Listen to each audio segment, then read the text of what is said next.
here's the trick with this new welder. This is why I've spent the money on this.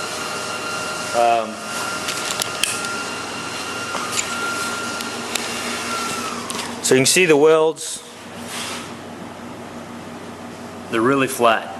So that means way less grinding. I don't know how I can, well, it's still a little warm, but even to the touch, okay? I just welded, no actually I just welded this one. But I just welded this one too because it's still a little warm right here. But the rest of this, I can touch all this. Down here, not even really warm. So, but if you'll notice, these are all coming, won't everything fall over? They're all coming through. Okay, you can see the little, hello, there you go, little bubble. Little bubble. So, and so it's melting through, but it's not heating this panel, you know what I mean, so hot to where it's possibly could warp it. So you've got, it's like the best of both worlds here. It's just like a pinch weld. It just comes in and goes, and it's so quick that it melts that together, but yet it doesn't heat this whole panel. So that's why I went ahead and spent the extra money on this welder.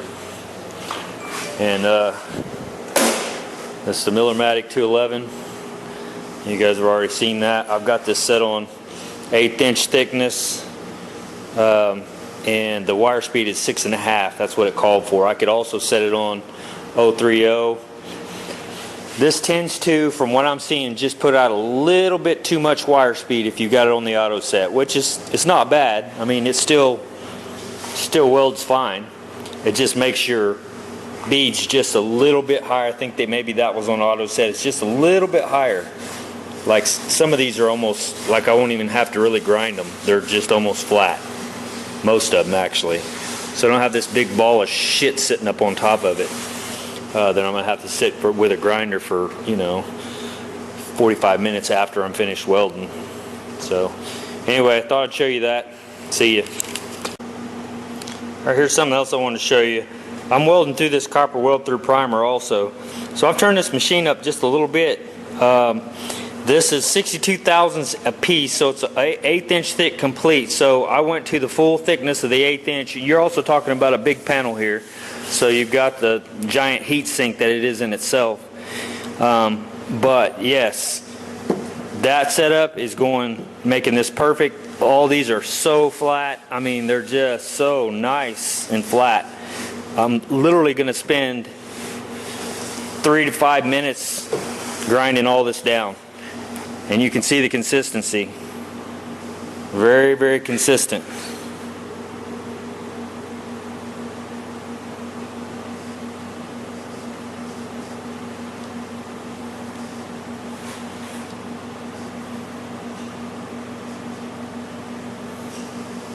So yeah, going through weld through, like I said, I've got all these to do, but again, it's not going to take very long. So we're pretty happy with that. Alright, I want to show you the heat affected zone on these. They're all very consistent. You can see the outside here. If you look at that, that's about 3/4 of an inch. And again, it's very consistent all the way down. Every one of these 3/4 of an inch heat affected zone. Now, that is good because all that heat's not going out here and affecting the rest of this part. It's just literally heating that up an inch, and done. Now here's the penetration.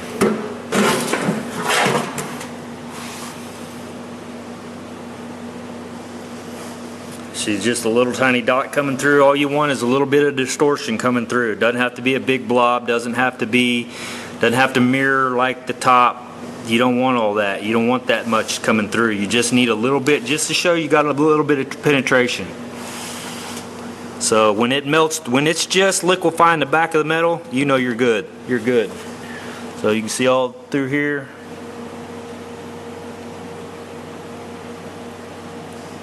So there you go. That's kind of a little quick review on my Miller 211 on the plug welds. Again, that's night and day difference. I probably spent 30 minutes doing God knows how many welds there are there. Probably less than that. It's just super fast. You're not having to wait for the part to cool down. I could pretty much touch it the whole time. I mean, I'm super impressed. So, good purchase. Probably one of the better things that I've purchased in my shop in the last few years. So, all right, that's it for now. Appreciate you guys watching. See ya.